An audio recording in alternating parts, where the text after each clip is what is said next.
Welcome back to Marvel Maniac, an MCU after show. This is your host, Eric Cicada, aka Mr. Honest. Today, we're bringing the love and thunder. We're going to be talking about Thor, Love and Thunder. Came out a few years ago. One of the few Marvel movies I missed and didn't see in theaters. And without my help and love, it became one of the least liked Marvel movies of the multiverse saga and maybe even of the MCU as a whole. I think people overreact a little bit to this movie. I don't think it's as bad as they say. We're gonna all dogpile Taika Waititi. I did say his name funny like that on purpose. This movie, it's wild, it's messy, bold, emotional, and yeah, I do have complicated feelings about it. I love Thor as a character. I always have loved Thor. From the first movie, I'm like, what? We're going this. Guys, I'm a comic book noob. Okay, I didn't know any of this going in. Back when I was like just out of high school and Thor came out in theaters around my birthday, all I remember is this is the same universe as Iron Man. This is gonna lead into a team-up movie called The Avengers. It was just crazy. And to know that early and to be on that train, just the Avengers idea of it was like impossible at that time. So I'm thinking, so Robert Downey Jr.'s Iron Man, he's gonna meet him. And it's just hard for me to process. I remember the cinematic universe, it was a baby. And Thor has always had this love story with Jane, and I think it's one of the greatest love stories in the MCU. It's one of a love story that may be a bit generic, but it's Thor's love story, and I think juxtaposing Thor to Jane, they're a great couple, and Jane's just not like the love interest, damsel in distress, as we find out in this movie, as Jane becomes the mighty Thor. But not long after, we become aware that she also has stage 4 cancer. Thor and Jane have been through a lot together, but it had been a good long while since we've seen Jane with Thor. If I'm not correct, we see a clip of her in Endgame. I don't know if that's just reused from Thor Dark World, but we also see her again now between then and now. Thor Dark World, I don't think we see her. I think we see Darcy before we see Jane again. Anyways, Thor's emotional arc, I think seeing him in Infinity War as like the most badass as a fan that like he's ever looked, that moment he enters Wakanda, iconic, the short hair, the Infinity War vibes. Everyone had like a different look in Infinity Wars, you know. Freaking Black Widow was blonde. Even Bruce Banner wasn't the Hulk. Steve Rogers wasn't fully Captain America and didn't have the shield. I like that. It's like Iron Man was maximum power Iron Man, where if that whole conundrum happened as a team in one location, like at Wakanda, and Iron Man and Star-Lord and the Guardians and whatnot are there, I think they would have taken Thanos down and got the gauntlet, because they almost did it on their own. I keep coming back. How did I come back to this? Infinity War is my favorite movie, and I was comparing Thor from Infinity War to the journey he goes through in that 5-year gap that we didn't know existed. So seeing Thor in Endgame for the first time, having gained all that weight, me even calling him Fat Thor. I'm a big guy. I have no reason to say fat as an insult. I took it kind of funny, though. I related to the role. The sensitivity, we never seen Thor in this place mentally. I think what they did with him was so brilliant. He was broken. He was a broken down man. So Thor's dealing with mental health issues in Endgame, and we leave him where he's gained all this weight, but he's still ready to move on and outward into the galaxy with the Guardians, the Asgardians of the galaxy. There was a time where, you know, some of us, and maybe just me, wondered if Thor was going to be in the next Guardians 3. And that's not true. We did get payoff, though, and this took place before Guardians 3. So we got to see Thor with the Guardians and him completely save, like, this whole world or country. I don't know what it would be. And then, like, their most precious, like, church, it's, like, made of glass. Like, Thor accidentally knocks the whole thing over. It's funny. And that's the thing about this movie, funny. It's funny, and it tries maybe a little too hard to be funny, considering the success of Thor Ragnarok, trying to duplicate that into a new way or form. I respect it. I respect I respect the shot you took to do this. But Gorr the God Butcher, one of the darkest enemies I think we've seen Thor face. Kind of nice to juxtapose to the very lighthearted Thor we get once he's lost all that weight and trained. He seems, I don't know. He doesn't seem fat, but he's like, I feel like his armor makes him look bigger. I'm not the biggest fan of the way he's dressed as Thor in this one. I like the older outfit, or I even like the Infinity War outfit, but I'm sure it's just one of many. As usual, he'll probably switch it up for the next Avengers movie, right? Gorr the God Butcher is he's. I think he was a good bad guy. I think there could have been more done with him, utilized him a little bit more, but I think he was a fun villain, and I think. And I do think he could have been like utilized a little bit better. But this movie did what it wanted to do, and I respect it for that. New Asgard becomes like a complete tourist attraction. You got infinity cones out there, the ice cream shop. I like seeing Valkyrie running things. It just seems right. Love Taika Waititi as Thor. I like, not as Thor, as Korg. I like seeing him narrate the beginning of the movie and like tell the story of Thor and Jane. I appreciate that. I like the movie a lot, like more than I think most people did. And I'm not embarrassed of that. I did find some things to drag, but like not really drag. I'd say more or less like overcompensate. But one of my favorite parts was the kind of like history of Thor and Jane's relationship. I love that at the heart of their love, that Thor told Mjolnir to take care of Jane if she ever is in trouble, and in a way she came and formed Mjolnir just for that very reason and turned into Mighty Thor, something that I couldn't even have foreseen like a year before. I think that's so cool.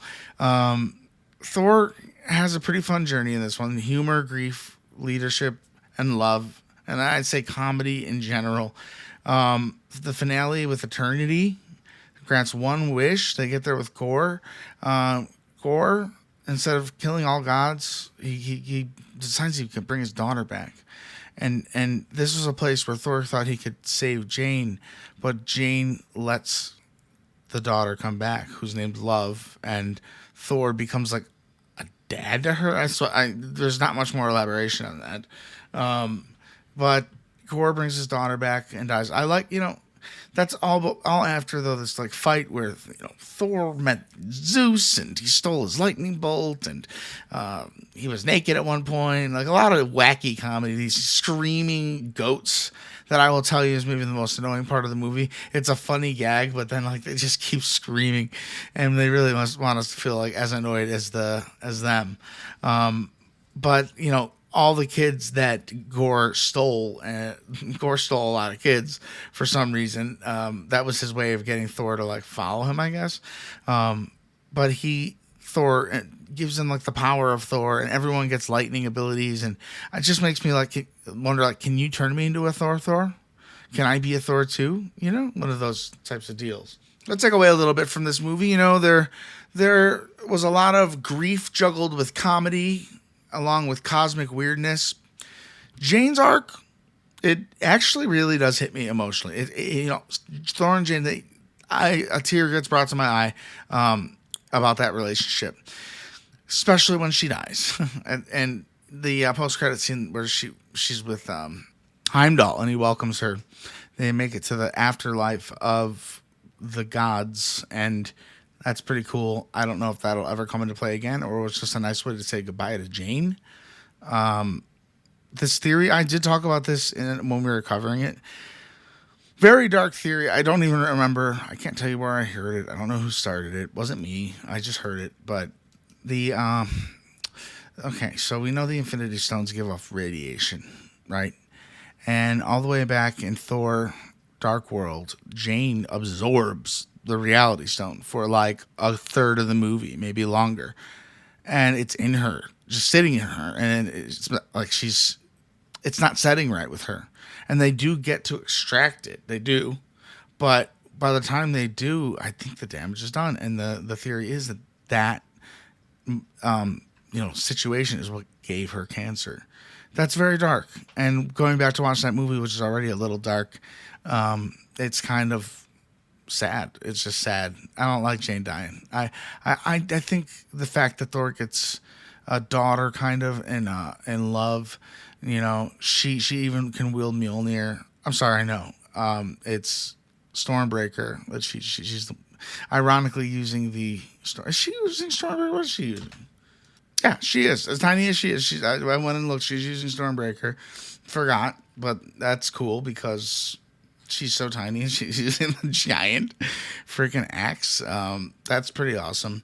I just am interested in how Thor will be leading her around in Avengers movies and stuff. Clearly, she's a fighter, but she's still a kid. She could become a young Avenger, maybe something like that. I don't know. I don't know. Meeting Eternity, it makes you wonder about different things and different entities, like the Living Tribunal. I've only heard about him through the Russo brothers talking about how Doctor Strange was going to, in Infinity War, bring Thanos to the Living Tribunal for judgment. So I thought that would be cool, but we haven't heard anything about him in the past or present. So maybe that's something they're saving for Phase 3. Maybe it's something that's going to have to do with the multiverse saga's culmination in Secret Wars. Who knows? Living Tribunal is a thing. I think it will come into play. Especially with the Russo brothers at the helm, I think it might come into play within Secret Wars. Anything can happen. Anything can happen. Is Thor in a new phase of maturity? Honestly, no. He's not mature at all. He's kind of silly in this movie, which is why it gets kind of a bad rep. Every line kind of feels like a joke to some people. I personally liked it. I like getting to see Jane again. I like seeing her be mighty Thor and kick some ass next to Thor. I love their love that they share, and as even though they've been apart for some time, how they clash back together. Thor is just wowed by her when she's wielding Mjolnir. Mjolnir looks so cool when it's cracked like that. I think the writers and anyone up in MCU higher ups knows that they want to bring Thor down a notch or two in the comedy. And he's even willing, and I'm not sure if it's signed off yet, but it's definitely been said that he's willing to do a 5th movie. And there's no time for that between these next 2 Avengers movies. So that means we are going to have Thor all the way through, not just the multiverse saga, the mutant saga. Let's just have Thor here forever. Just like Hugh Jackman. They're going to be keeping him here till he's 90. 90. What do you think about Thor Love and Thunder? Was it too silly for you? Did you actually like me appreciate it a little bit more for the boldness? Are you worried about Zeus and Hercules that is foreshadowed at the end of this movie and hopefully will be answered to at some point? Hercules sounds like a cool character. Never met the actor. I'd like to get to know him a little bit before I see him as a main part in a movie. Either that or, I don't know why they casted him, but I figured it because Thor would have another movie fighting him. But they don't do Thor movies all the time. They'll pick up that story. I just think it'll be so clustered if it was Infinity War. I mean, not Infinity War, Doomsday or Secret War. You know what I mean? Personally, I want to know your thoughts, though. MarvelManiacPod at gmail.com. I don't have too much to say about this movie. It brings everyone back. It gives Thor something to do. It gives him a way to lose weight. His dynamic with the Guardians of the Galaxy was fun. I still would love to see a whole movie like that, even though, spoilers for Guardians, that the Guardians kind of disbanded and now they're a whole new team. Doesn't mean Thor can't jump in for a mission or two, though, right? I don't know how he communicates with these people to team up. I don't think he does. I think he just goes where he's wanted. I personally just like this different take on Thor. I thought it went to a lot of different locations. I thought the journey was fun. I thought there were some really nice color palettes, and I think a lot of work went into it. I think it just missed the mark by a little bit, and fans are brutally honest. And this is a year 2022. So many movies came out, and it was in the midst of so much happening at Marvel. I think this was close to Miss Marvel that we were covering right now. So we are covering on Marvel Maniac some of the most controversial era of the MCU. I think Thor: Love and Thunder will age better. because I love Chris Hemsworth as Thor. I wouldn't have anyone else play him. And if he feels like giving up, passing on the role, okay. But I hope he stays around even longer. I think it's fantastic because he's like a long living person. It's cool to see him kind of outlive the first team and jump into the next team. So we'll see whatever team that might be it the new, young, or mighty Avengers. Who knows? Patreon.com/MarvelManiac. Get a spot on our wall of heroes. My man Michael Finn, he's up there. He's rocking it right now. I'll shout you out on the show if you join at the second tier or higher. Not expected, but very much appreciated. Anything and everything donated goes back into the show, keeping the lights on, and just taking care of making this my job because I love doing this. And if you love listening, please also rate the show. It goes a long way. It gets us in the algorithms.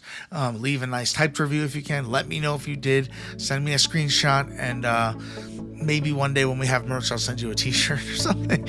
We don't have merch. Don't expect me to have merch anytime soon. But if you can leave a nice rating, that'd be really, really nice. I'd appreciate it. Sorry this episode wasn't as long. I don't have as much to say. I'll be honest, I don't want to criticize this movie. I love Chris Hemsworth and his part. If the movie was a little bit off, that happens to everyone, to everything. There's always potential for that.